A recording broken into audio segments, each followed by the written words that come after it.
If you want a tip on how to manage anxiety or insecurity, I can tell you what worked for me and the advice I would give my younger self that also didn't have the appropriate childhood circumstances or guidance. And that is to focus less on getting and focusing more on becoming. And that applies to a lot of elements of life and why so many people struggle nowadays. There is this constant pursuit of getting something that gives us an illusion of control, because that's really the root cause of both anxiety and insecurity.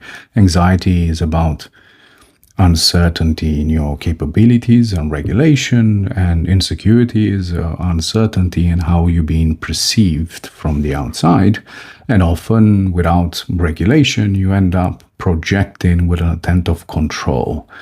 In insecurity is the narcissistic, covert or overt way to control other people's view of you.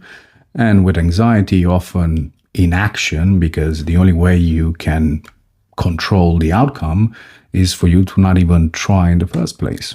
Both insecurity and anxiety are very helpful evolutionary traits that can be beneficial and being beneficial in our survival.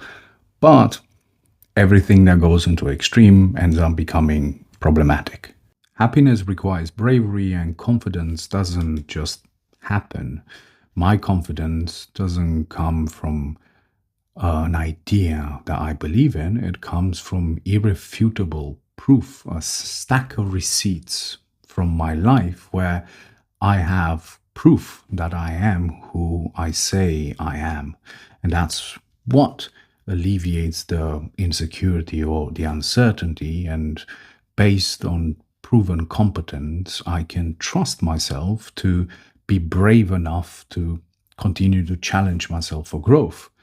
And as long as you end up in this deterministic idea of your past and allowing yourself to limit yourself in what you actually try to explore, you end up continuing to atrophy and burn the candle at both ends.